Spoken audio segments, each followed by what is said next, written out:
श्री स्वामी समर्थ. तुम्हा सर्वांचे स्वामी कृपा या चॅनलमध्ये स्वागत आहे. तर मंडळी, 17 मे ते 15 जून या दरम्यान आहे अधिक महिना, अर्थात धोंड्याचा महिना. आता या धोंड्याच्या महिन्याबद्दल अनेकांच्या मनात अनेक प्रकारच्या वेगवेगळ्या शंका असतात.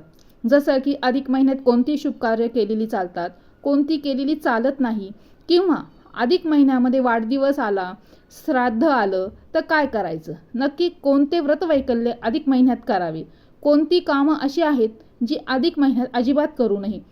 तर या सगळ्यांची उत्तरं या एकाच व्हिडिओत तुम्हाला मी आज सांगणार आहे. त्याच्यामुळे व्हिडिओ शेवटपर्यंत नक्की बघा. आता सगळ्यात आधी आपण बघूया की अधिक महिन्यामध्ये कोणती कार्य टाळावीत.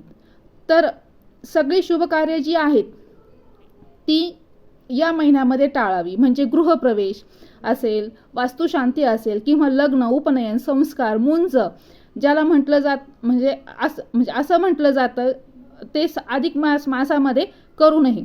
त्याचबरोबर बाळाचं बारसं करणं असेल, तुम्ही नवीन घरात गृहप्रवेश करणार असाल तर ते कार्यसुद्धा एवढा एक महिना टाळावं असं सांगण्यात आलेलं आहे. हो, पण बाळाचं अन्नप्राशन संस्कार मात्र तुम्ही अधिक मासामध्ये करू शकता. त्यासाठी कुठलंही बंधन नाही. मग आता या अधिक महिन्यामध्ये नक्की काय करावं बरं? तर अधिक महिन्यात जास्तीत जास्त नामस्मरण करावं. भगवान श्री हरी विष्णूंचं स्मरण करून त्यांचं जास्तीत जास्त नामस्मरण या अधिक महिन्यामध्ये करावं. त्याचबरोबर अधिक मासाची पोथी महिनाभर श्रद्धेने वाचून महिन्याच्या शेवटी उद्यापनाच्या वेळी पोथी दान करावी. अधिक महिन्यामध्ये दानधर्म करावा. अनेक व्रत वैकल्य सांगितलेले आहेत. ती व्रत दानधर्म करताना अन्नदान, वस्त्रदान, पुस्तक हे तुम्ही करू शकता. सकाळी लवकर उठून स्नान करून भगवान श्रीकृष्णांच्या मंत्राचा जप करावा. श्री सूक्त असेल, पुरुष सूक्त, विष्णू सहस्रनाम, हरिवंश पुराण, हरिपाठ, भागवत पुराण अशा सूक्तांचा आणि पुराणांचे वाचन करावं. वाचायला जमत नसेल तर कमीत कमी आपण श्रवण करावं, ऐकावं. या महिन्यात शक्यतो अनेक जण एकाच वेळी अन्नग्रहण करण्याचा नियम सुद्धा घेतात. म्हणजेच काय का त्याला एक भुक्त राहणं, एकाच वेळी जेवण करणं असंही म्हणतात. त्याचबरोबर आवळ्याच्या झाडाखाली बसून आवळी भोजन करण्यालाही या महिन्यात महत्त्व आहे. या महिन्यात कोकिळा व्रत केलं जातं. अधिक महिन्यात रोज देवाजवळ दिवा लावावा आणि तो दिवा महिन्याच्या शेवटी सपात्र ब्राह्मणाला दान करावा. या महिन्यात एखाद्या आपल्या आवडणाऱ्या वस्तूचा त्याग करावा. अधिक महिन्यात नारळ, सुपाऱ्या, फळे यासारख्या वस्तू 33च्या पटीत घेऊन दान करतात. त्याचबरोबर या महिन्यात 33 सुवासिनींची ओटी भरणं सुद्धा शुभ मानलं जातं. 33 ब्राह्मणांना भोजन घालणं, 33 मेहुण्यांना भोजन घालणं अर्थात अन्नदानाचाच हा एक प्रकार आहे. 33 सत्यनारायण करणं अशी ही अनेक व्रतं केली जातात. आपली परिस्थिती जशी आहे त्याप्रमाणे आपण व्रत वैकल्य करू शकतो. या महिन्यात 33 गरीब गरजू विद्यार्थ्यांना किंवा एखाद्या सामाजिक संस्थेला पैशाच्या रूपात तुम्ही मदत करू शकता. सामाजिक भान ठेवण्याचं सुद्धा एक व्रतच असतं.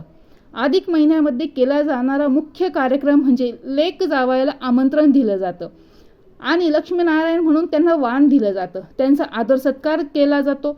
आपल्याकडे जावयाला नारायण स्वरूप मानलं जातं आणि लेक आपल्या घरची लक्ष्मी असते. म्हणूनच लेक जावयाला लक्ष्मी नारायणाच्या रूपाने ओवाळलं जातं. 33 वस्तूंचं दान केलं जातं. त्याप्रमाणे 33 अनारसे, बत्तासे, म्हैसूर पाक अशा जाळीदार वस्तू असतात. त्या दान दिल्यानंतर त्यांना नमस्कार करून त्यांना वंदन केलं जातं आणि यावेळेस दीपदान सुद्धा केलं जातं. निरांजन किंवा समई अशा वस्तूसुद्धा लेक जावयाला दिल्या जातात. याला दीपदान म्हणतात. म्हणजेच आत्तापर्यंत तुम्हाला 3 प्रश्नांची उत्तरं मिळाली आहेत.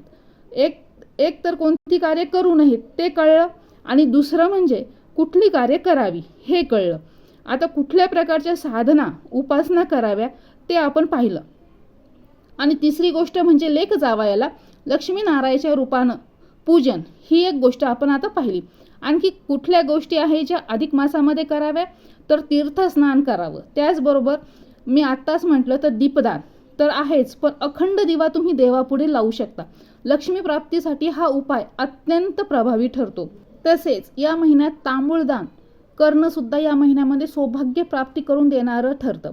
तसेच गोपूजन करणं, गोग्रास घालणं म्हणजे गाईला घास खाऊ घालणं या गोष्टींना सुद्धा महत्त्व आहे. या संपूर्ण महिन्यात तुम्हाला समजा दान करणं महिनाभर शक्य नाही तर तुम्ही कमीत कमी शुक्ल आणि कृष्ण द्वादशी, पौर्णिमा, अष्टमी, नवमी, चतुर्दशी आणि अमावस्या या तिथींना दान धर्म करू शकता. आता समजा एखाद्या बाळाचा जन्मच अधिक महिन्यात झाला तर काय करावं? तर अधिक मासातच बाळाचा जन्म झाला असेल तर त्याचा वाढदिवस करताना तो नीच मासात करावा. म्हणजे यंदा ज्येष्ठ महिना हा अधिक महिना म्हणून आलेला आहे, त्यामुळे 2 ज्येष्ठ महिने आलेले आहेत.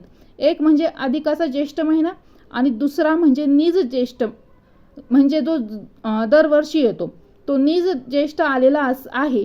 तर जर समजा आता एखाद्या अधिकाच्या ज्येष्ठ महिन्यामध्ये एखाद्या बाळाचा जन्म झाला तर त्याचा वाढदिवस करताना तो नीज ज्येष्ठ म्हणजे पुढच्या वर्षी येणाऱ्या ज्येष्ठ महिन्यामध्ये करावा. सगळ्यात महत्त्वाचा प्रश्न म्हणजे हा अधिक मास येतो कसा? तर चंद्र पंचांगानुसार 354 दिवस असतात आणि सूर्य पंचांगानुसार 362 दिवस असतात.